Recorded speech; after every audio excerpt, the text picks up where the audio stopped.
যদি মানুষ হইতো তাহলে এই অবস্থায় আমাকে রেখে যাইতো না।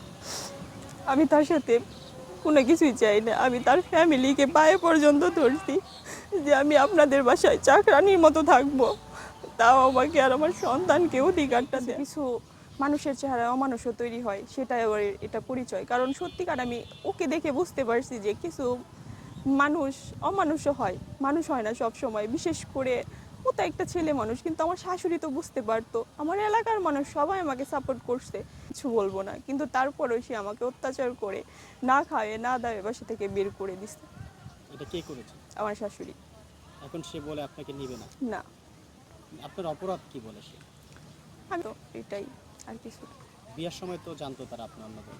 বিয়ের সময় তারা বলতেছে আমরা কিচ্ছু জানি না, ছেলে বিয়ে করতে আসছে। কিন্তু আসলে আমার ছেলে কিংবা আমার মেয়ে বাড়ির বাইরে থাকবে, কিংবা সপ্তাহে 5 দিন বাসায় আসবে না, তাহলে আমার ছেলেটা কিংবা আমার মেয়েটা কোথায় যাচ্ছে? মা বাবা খবর তো অবশ্যই নিবে, অবশ্যই তারা জানে। এমনকি আমার বাচ্চা হওয়ার পরও আমার ভাসুর আছে চাচা শ্বশুরের ঘরে, সে যে বলছে যে উঠছে এটাও জানে, কিন্তু এখন অস্বীকার করতেছে এটা আমার ছেলের না।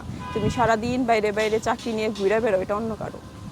অন্য কারো মানে অপবাদ দিচ্ছে। হ্যাঁ, অপবাদ দিচ্ছে। এখন আপনি লাস্ট কি চাচ্ছেন? সরকার বা দেশের মানুষের কাছে আপনার স্বামীকে ফিরে পেতে চাচ্ছেন বা কি চাচ্ছেন একটু বলেন। আমি চাইতেছি আমার হাজব্যান্ডের সাথে সংসার করতে, আমার সন্তানের বাবাটাকে ফিরিয়ে আনতে।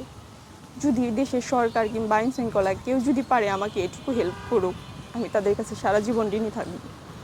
তোমার ছেলেকে যে আপনি বিয়ে করলেন, এই বিষয়ে কি এলাকাবাসী থেকে কোনো আপনি হয়েছেন কিনা? না, এলাকাবাসী আমার কষ্টের কথা শুনে আমার সময়টাকে তারা মানে সাপোর্ট করছে। আমাকে হয়তো খারাপ বলছে যে কেন এটা করছো, কিন্তু এখন অসহায় অবস্থা, তোমরা রাখো তোমাদের বাড়িতে, কিন্তু তারা আমাকে বের করে দিছে, রাখে না। আচ্ছা, আপনার হাজবেন্ড কে তো এখন খুঁজে পাওয়ার জন্যই তো আপনার এই সংগ্রাম আজকে, হ্যাঁ, হ্যাঁ। রাস্তায় রাস্তায়। যদি আপনার হাজবেন্ডকে না পান বা হচ্ছে আপনার শাশুড়ি শ্বশুর যদি আপনাকেও মেনে না নেয়, সেক্ষেত্রে আপনার পরবর্তী পদক্ষেপ কী হবে, কী করবেন?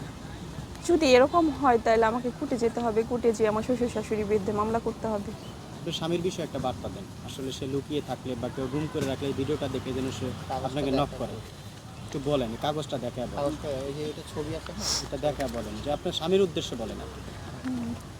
এই যে আমার হাজব্যান্ড, দয়া করে যদি কেউ দেখে থাকেন এই লুকটাকে, তাহলে অবশ্যই আমাদের সাথে যোগাযোগ করবেন। এটা না, মানে আপনার স্বামীকেই বলেন যে তুমি যদি কোথাও থাকো, তোমার তো একটা সন্তান না, আছে। আমি তাকে বলতে চাই না। বলতে চান না? না, কারণ সে যদি আমি এটাও বলছি যে দরকার হইলে আপনার ছেলের সাথে আমাকে কোনোদিন কথা বলতে দিয়েন না, শুধু আমার সন্তান যেন আপনার ছেলের পরিচয়টা পায় এটা দেন, সেটাও করে নাই তারা।